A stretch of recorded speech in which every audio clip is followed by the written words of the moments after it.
ప్రజా TV Telugu news.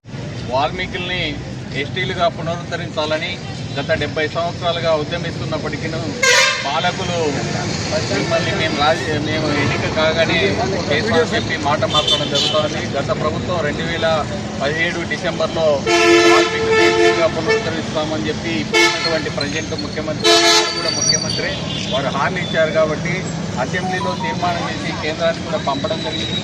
ఆ తర్వాత కేంద్రం నుంచి వెనక్కి రావడం జరిగింది.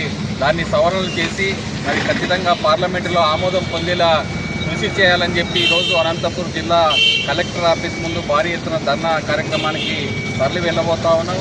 ఇది ఖచ్చితంగా ఏదైతే ప్రభుత్వం హామీ ఇచ్చిందో ఈ హామీని నిలబెట్టుకోలేకపోతే భవిష్యత్తులో భారీ మూల్యం చెల్లించుకోవాల్సినటువంటి పరిస్థితి ప్రభుత్వానికి తలెత్తుతుందని చెప్పి ఆ పరిస్థితి తెచ్చుకోవద్దని చెప్పి, ఎందుకంటే కేంద్ర ప్రభుత్వం తమ చేతిలో కీలుబొమ్మగా ఉంది అని చెప్పి చెప్పుకుంటున్నటువంటి ముఖ్యమంత్రి గారు ఇవాళ వాల్మీకులకు నిజంగా వాల్మీకుల మీద ప్రేమే ఉంటే మీరు ఆనాడు 2017లో చేసిన తీర్మానాన్ని పార్లమెంటులో ప్రవేశపెట్టేలాగా కేంద్రాన్ని ఒప్పించి వాల్మీకులకు న్యాయం చేస్తారని చెప్పి ఆ విధంగా చేస్తే మిమ్మల్ని అందరినీ కూడా ఫోటోలు మా ఇంట్లో పెట్టుకుని పూజిస్తామని చెప్పి ఈ సందర్భంగా తెలియజేస్తూ గౌరవ ముఖ్యమంత్రి గారు సరైన నిర్ణయాన్ని అతి త్వరలో తీసుకుంటారని చెప్పి ఆశాభావం వ్యక్తం చేస్తా ఉన్నాం.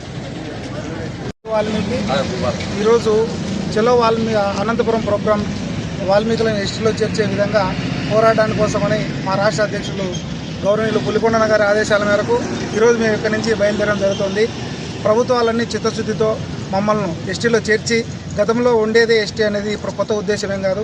ఇప్పుడు ఈ రాష్ట్రంలో దాదాపు ఉమ్మడి జిల్లాలో 13 జిల్లాలలో 5 జిల్లాలు ఎస్టీలుగా కొనసాగుతున్నాయి.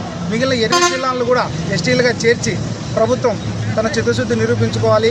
కేంద్రంలో భాగస్వామ్యంగా ఉంది కాబట్టి ఈ ప్రభుత్వం ఖచ్చితంగా కేంద్రంతో మాట్లాడి మా వాల్మీకి బోయలను ఎస్టీలో చేర్చే విధంగా కృషి చేయాలని ఈరోజు చలో అనంతపురం ప్రోగ్రాం పెట్టుకున్నాం.